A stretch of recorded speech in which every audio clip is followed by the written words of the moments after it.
मन और बुद्धि के भेद। भगवान ने हमें समस्त भौतिक कर्मों को करने के लिए 3 वस्तु दी है।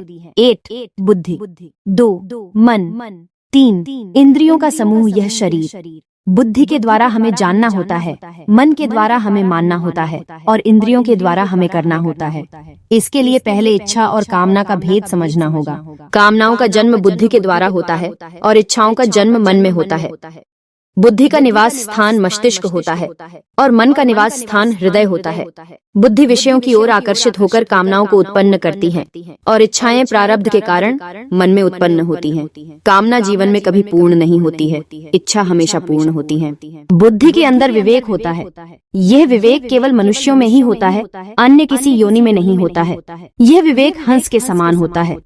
इस विवेक रूपी हंस के द्वारा जल मिश्रित दूध के समान शरीर मिश्रित आत्मा में से जल रूपी शरीर और दूध रूपी आत्मा का अलग अलग अनुभव किया जाता है। जो जीव आत्मा और शरीर का अलग अलग अनुभव कर लेता है तो वह जीव केवल दूध रूपी आत्मा का ही रसपान करके तृप्त हो जाता है और शरीर रूपी जल की आसक्ति का त्याग करके वह निरंतर आत्मा में ही स्थित होकर परम आनंद का अनुभव करता है।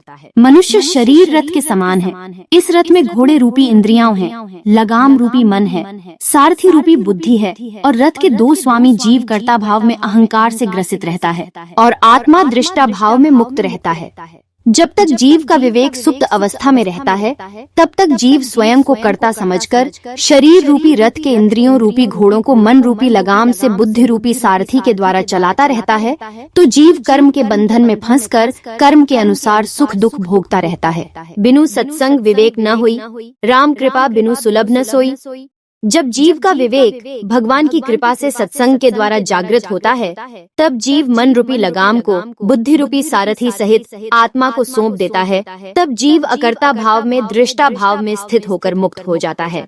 जब तक जीव के शरीर रूपी रथ का बुद्धि रूपी सारथी मन रूपी लगाम को खींचकर नहीं रखता है तो इंद्रियां रूपी घोड़े अनियंत्रित रूप से विषयों की ओर आकर्षित होकर शरीर रूपी इस रथ को दौड़ाते ही रहते हैं और अधिक दौड़ने के कारण शरीर रूपी रथ शीघ्र थककर चलने की स्थिति में नहीं रह जाता है।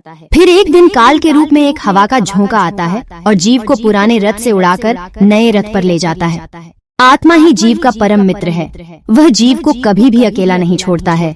वही जीव का वास्तविक हितैषी है, इसलिए वह भी जीव के साथ नए रथ पर चला जाता है। यह क्रम तब तक चलता रहता है जब तक जीव स्वभाव द्वारा बुद्धि सहित मन को आत्मा को नहीं सौंप देता है। मन चंचल कभी नहीं होता है, बुद्धि चंचल होती है। बुद्धि की चंचलता के कारण ही मन चंचल प्रतीत होता है। क्योंकि मन बुद्धि के वश में होता है, बुद्धि मन को अपने अनुसार चलाती है तो बुद्धि की आज्ञा मानकर मन उधर की ओर चल देता है। हम समझते हैं मन चंचल है। जिस प्रकार कोई पति अपनी पत्नी के पूर्ण अधीन होता है तो वह जोरू का गुलाम कहलाता है और जब पत्नी अपने पति के पूर्ण अधीन रहती है तो वह पतिव्रता स्त्री कहलाती है। ठीक उसी प्रकार बुद्धि स्त्रीलिंग अर्थात पत्नी स्वरूपा है और मन पुल्लिंग अर्थात पति स्वरूप है। जब मन बुद्धि के अधीन होता है तो वह जोरू के गुलाम की तरह नाचता रहता है और जब बुद्धि स्वयं मन के अधीन हो जाती है तो वह स्थिर हो जाती है तो मन भी स्थिर हो जाता है। मनुष्य को अपने मन रूपी दूध का बुद्धि की मथानी बनाकर काम, क्रोध, लोभ, मोह आदि असुरों और धैर्य, क्षमा, सरलता, संकल्प, सत्य आदि देवताओं द्वारा अहंकार की डोरी से मतकर भाव रूपी मक्खन का भोग प्रभु को लगाना चाहिए। यही माखन मेरे कृष्णा को अत्यंत पसंद है और जो छाछ बचेगी वह मेरे कान्हा जी आपसे स्वयं मांगकर खुद ही पी लेंगे। मन रूपी दूध का कोई भी अंश शेष नहीं रहता है। यही मनुष्य जीवन की सर्वोच्च सिद्धि है। Please subscribe to our channel and do not forget to press the bell icon.